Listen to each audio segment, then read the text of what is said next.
I am so sorry we got cut off. I'm sorry that I don't know what's happening with the technology or in network, but yeah, we got cut off the first time as I was explaining in Samo. Oh, it is Heritage Day, and I'm glad that maybe Abokoko chose this day for me to do this video. Happy Heritage Day to everybody, or Heritage Weekend to everyone. Hope you enjoying ukudla kwesintu. Yeah. So let's continue. If you haven't watched the first video, please do because it will make sense. Ungayiqali phakathi, please watch the first video. If you haven't watched the first video and then come to this one, then it will make sense to you what I'm talking about. I was saying izinto zomuntu umuntu mayembeswa, umuntu onabantu abadala mayembeswa.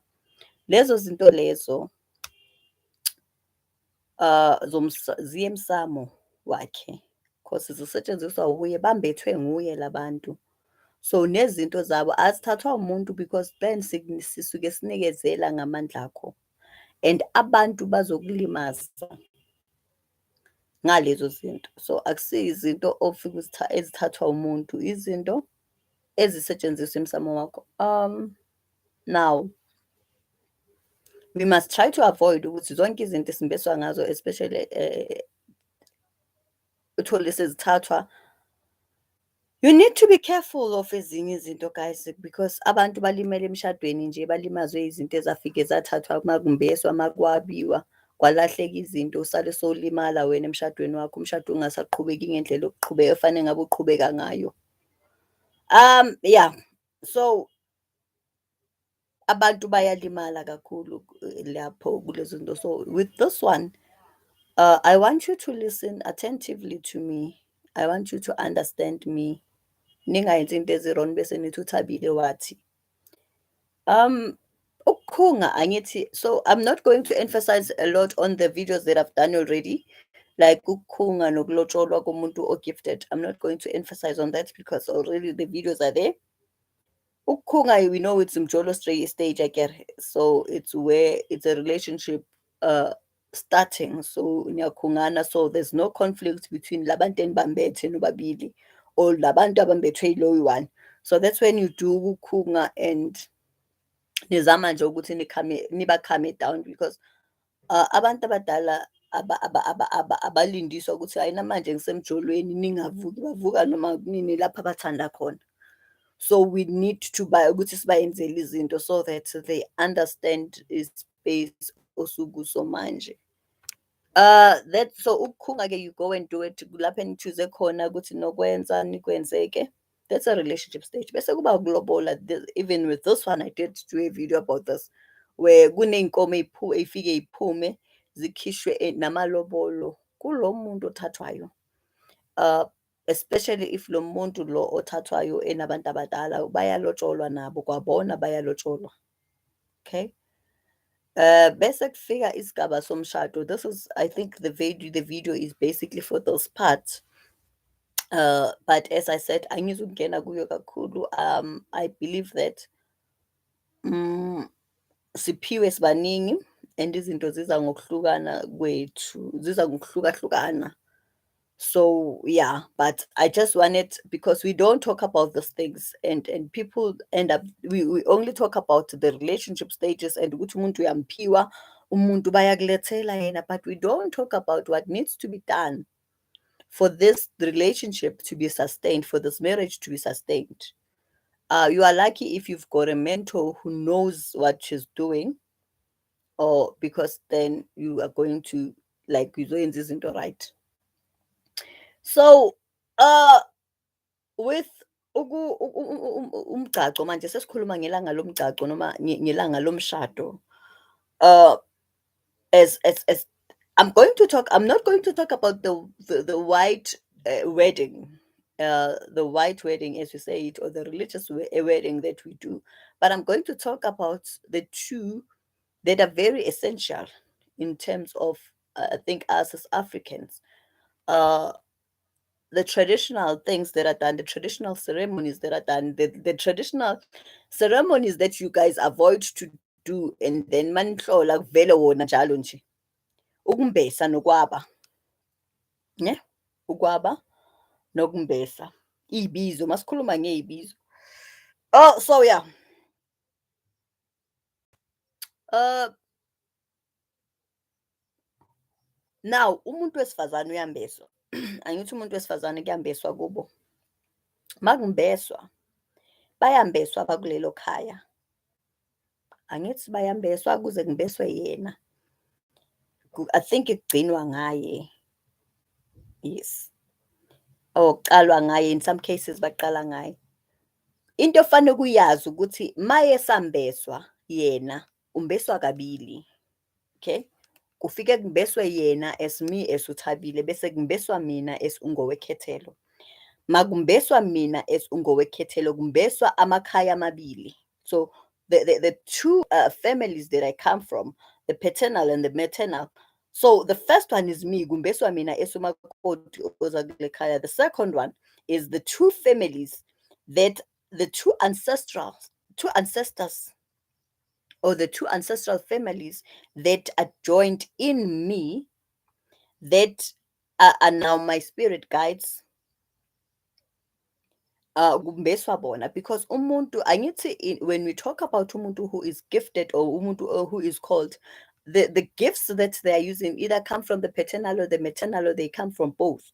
Now makumbeswa mina kuqalwa ngami bese kumbeswa bona qala in futhi kimi kumbeswa bona futhi. So you basically going to mbesa this person twice, but the two gifts, the second time there has to be two gifts. It's a process, guys, and it's something that has to be done. Now makufika kuleso stage where ngiyambeswa esuthabile njengomakoti ogqokile ngigcokisiwe whatever that I'm wearing kuyayenziwa bese kuyashintsha makufika le ndima yokuthi sengigcokiswa. That is when uyahloniphisa ngezinto abakuphe zona noma izinto oyisebenzisayo. That's when we use when umuntu sifike, because kulento abazokungibesa ngayo liyadingeka ibhayi efaneke bakumbese ngalo ukuze mawuyongena kulela khaya elisha uyowaba ngalo. I'm going to explain this. It will not make sense to a lot of people. So bafike bathengelwe lama gifts athengwayo, which I'm not going to tell you guys. I've got things that I show in public and things that I don't. So kufike kuthengwe lezi zinto lezi bambeswe babekelwe lana kuthiwa manje kumbeswa, and lo muntu who is performing that needs to understand, lo muntu ombesayo needs to understand ukuthi now we are in a spiritual stage. We are no longer mbesing the physical people. So kunale nhlonipho eyenziwayo bese kufike kubikwa kuba ngithi into zabo ziyabikwa siyaphahla ngithi so kufike kubikwe kuba ukuthi kulesikhathi samanje simbesa nina bogogo nabomkhulu kanje kanje kanje kanje kanje kanje kanje ngesimo so sinibese ekutheni sizoba umndeni sizonihlanganisa nalapho lo muntu enihamba naye aganelwa khona. Okay, that's umembeso. And then comes to the part where the female ahamba ayokwaba emzini. Angithi there's this thing that is playful where umkhwenyana ugeza umkhwenyana wakho lapho bese ehlaliswe embhedeni or makuphiwa isipho leso. Angithi umuntu wesifazane uhamba nekhisti, guys, ngifuna ningizwe. Makufika leyo ndima or that stage where so kwaba kunikezwa umkhwenyana izipho zakhe. Lo muntu wesifazane ombesiwe that other day owumakoti, angithi uwogeza lo mkhwenyana wakho wenza that playful ceremony where umkhwenyana laliswe embhedeni. Now this one is performed by this umuntu wesifazane umakoti, because umakoti kule khaya. So esibaba bakubesile wena nabakini babambese ba umakoti nabo mangizoyenza this ceremony yokumbesa now my person, sorry, yokwaba or mangeza my person, you need to know that manje sengumakoti and manje sengumakoti oza nabantu abadala. So what you do is le bhayi engithe liyadingeka elisha mawumbeswa liyathathwa usebenzise lona mawungena kule ndima. Umbathe lona cause ubambesiwe labantu. Umbathe lona bese uyaqala wenza umsebenzi wakho. What you do, I know that people would ask, so lento gogo uyenza eduze nabantu. Angithi mawenza le yokugeza umkhwenyana wakho nani uyenza eduze nale. It's not something that angicela ningizwe kahle. It's not something that ozo light impepha. You're not going to light impepha, you're not going to light the candle. You don't do that in front of people. That's your private space. What you do now is lo mkhwenyana wakho buceda kumgeza nalawo manzi and everything else. I'm not going to tell you ngamanzi. Umuntu nomuntu unezinto zakhe ayenza indlela asebenza ngayo. Lo mkhwenyana ufike ehlaliswe phansi umbese umbathe le bhayi. And then now the gifts that go to this matrimonial family now lapho ganela khona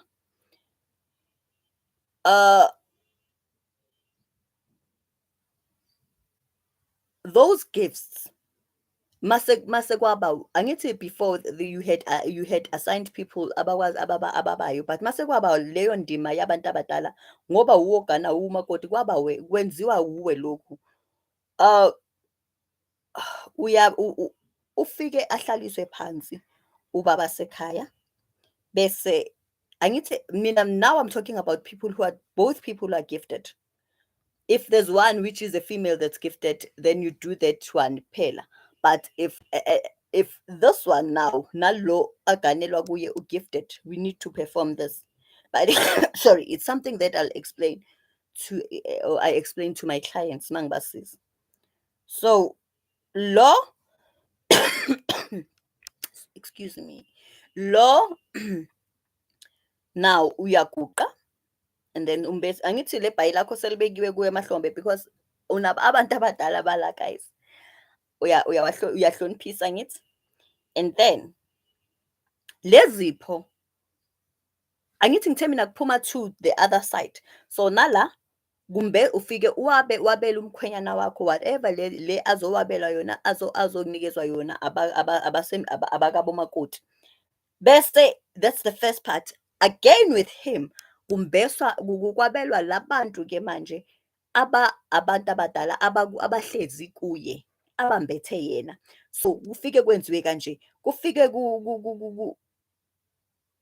wena njengomakoti leya kuwe beyenziwa if bombeswa auntie ngale kulela side, le yenziwa uwe. Guys, I need you to understand, you don't assign it to anyone because umuntu ofanele ayozibika njengomakoti la wena. So uthatha lezi zinto lezipho lezi ezibekiwe bese ufike uyazibika wena ukuthi mina njengomakoti wala ekhaya othina manje, it's not even you in physical but you as a spiritual being or you nalaba khehla angibethe thina njengabomakoti abale sizozibika kini noma sizongena la ekhaya njengabozibani-banyana esizogana la ekhaya. So sizombesa nina njengabakhwebethu ekuthenini emsebenzini awenzayo masibambisaneni njengabantu abese umndeni, masibambisaneni ukuze kungaxabani izinto. Ngoba into esizoyenza la asizanga thina njengabantu abazotake over emndenini wenu, kodwa size njengabantu abazohlangana nani. Ukuhlanganisa amandla lokho guys. Ma wenze leyo nto leyo guys, and you must understand once you do this part, you're going to be in this spiritual space. You're going to be in this spiritual space. So this is something a very sensitive and a very serious that you need to understand what you are doing. Ufike ke bese uwenza lento. Masenza kanjalo guys sithobisa ngisho nalaba sithobisa imimoya. Athi ngisho njalo sithobisa imimoya, sithobisa izithunywa. ekuthenini they don't see wrong in what you have done, because sometimes niyayenza izonabe nenze everything bese kuthiwa kuphelelanga, khona lapho ekushoda khona, khona lokho okungazange kwenziwe, um noma khona lokho okungazange kwamukeleke. Now after doing that, I remember I said with the first, when I was live the first time, I said umuntu uyangeniswa ekhaya, abafike bangeniswe, umama wentombazane uyangeniswa. Angithi with this one, mawuyongena kulelo khaya uhamba nabo, angithi kunalesilwane esifike sihambe siyongenisa bona kule khaya. Cela ningizwe kahle. Kunalesilwane esihambayo siyongenisa bona kuleli khaya. Angithi bambesiwe labo, babelwe laba, yonke into ibalanced. Bese-ke bayahamba bayangeniswa-ke guys. Yonke lento yenzelwa ukuthi ngisho usebenza. There's not going to be ukuthi why abantu bakini bazovuka, and it's easy to be adopted by ama-ancestors wakulo mndeni, because yonke into yakho ize ngokukhanya, yonke into yakho ize right. So surely if lo ubhuti unawo amandla thize, believe me, there's going to be transfer. Nizosizana la, ngithi uyoba umsizi guys. So there's going to be that understanding, and ifike ibe mnandi because wonke umuntu uyazazi umephi, wonke umuntu uyazazi ubani. Now we must understand, as I said, akusiyo abantu abazofika bayocontrol emzini wabantu laba, akusabakhona. Into abayoyenza bayoncedisa, and it's even best because you are protected both ways. Wonke umuntu ugezekile, wonke umuntu wenzele into efanele yenzelwe, so there's balance in everything. Akekho ozothi thina mara zange sitshelwe, thina mara zange senzelwe thina. No, wonke umuntu. So the things that you got when both of you were doing these things, those gifts go to emsamo. The ones that were given to you as umakoti lo bombeswa ngazo ziye emsamo, the ones that were given to ubaba ziye emsamo wakhe.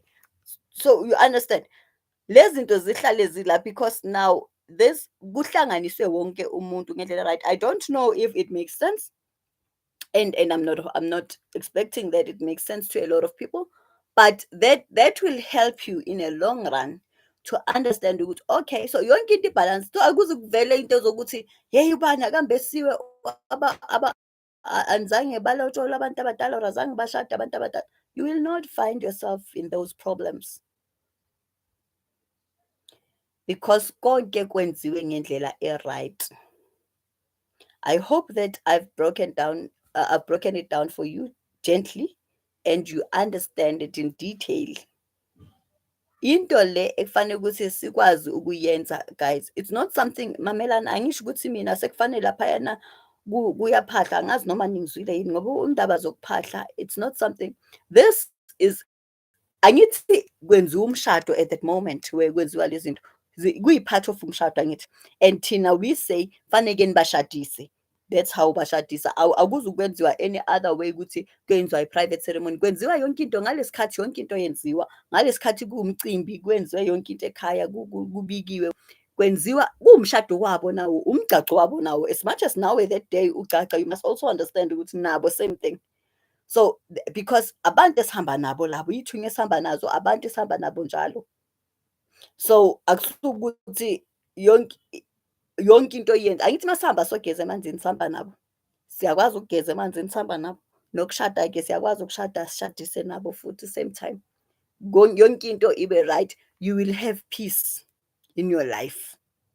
You will have peace in your life. Akuzi ukuba nesikhathi kuyaxatshanwa ungazi ukuthi kuqatshanelwane. Labantu bayenzelwe konke ngendlela efanele bonke futhi. Ngiyabonga kakhulu guys, and I hope this does help you.